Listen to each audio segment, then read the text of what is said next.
and welcome back to another 8-up video. Today we are talking about Winter Storm Viola, which is another cross-country winter storm ahead for the Northwest to the South, Midwest, and East.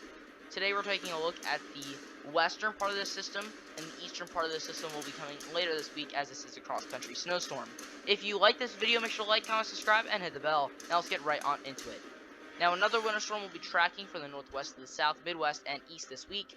That is very similar to the track of Uri, and the system will be following immediately behind Winter Storm Uri, as significant snowfall and ice will impact some of the same areas as Uri, and this system has been named Winter Storm Viola by the Weather Channel. Now, this storm will be starting off in the Northwest on Monday with snow, ice, and rain. Now, Portland and that area could see more freezing rain early Monday and throughout the day on Monday. This could lead to more tree damage and power outages, which is not a good thing for the Northwest.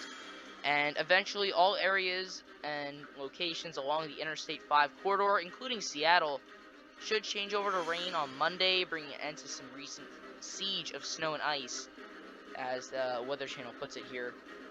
Now, the Northwest has been seeing a lot of snowfall, but it's a very rare occurrence, and I think some people over there are really taking that in as a chance to kind of get outside, which is a good thing to do. Now, Seattle may pick up some additional snowfall through Sunday night before that change to rain occurs. So here are the current alerts from the Weather Service, National Weather Service. We do have some winter storm warnings in the Rockies and the higher elevations of the Cascades, but mostly some winter weather advisories in that one ice storm warning in the Portland area. Now, here are the chances of picking up an inch of snow. Now, we're going to be taking a look at the west here because most of this here is Uri. Now, you can see that the areas of the higher elevations will be picking up most of the snowfall, but there could be some areas that see some snowfall closer to the coast, but most of that is pretty much done by now. We're going to start to see this move into the Rockies.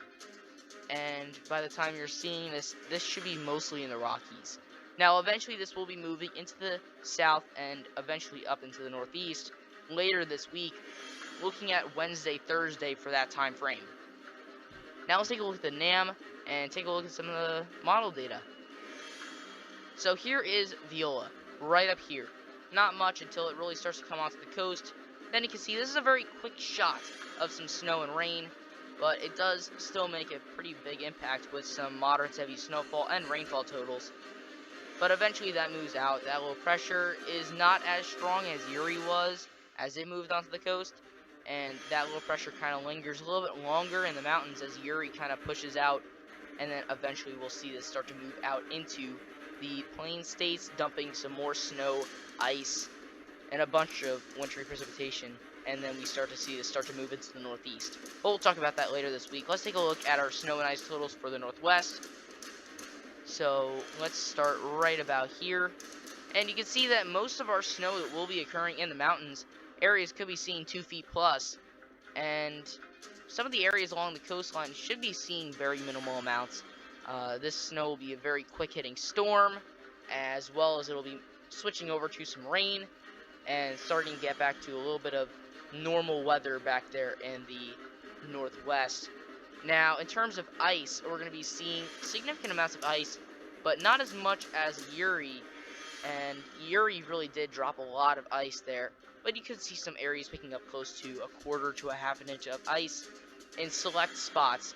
Now, Seattle is getting close to some of the spots that could be seeing significant icing, as well as Portland, which is an unfortunate placing of some of those icy spots. So definitely make sure to be cautious when you're driving on the roads. The roads could be slick, and we have been seeing a lot of accidents because of the ice that has been happening all across the country. So make sure to stay safe, and if you can, stay inside. Let the crews do their thing out there on the roads so that we can save many cars and lives on the roads. But that's all I have for this storm, and that's all I have for today. So thank you guys for watching. I'll see you guys next time.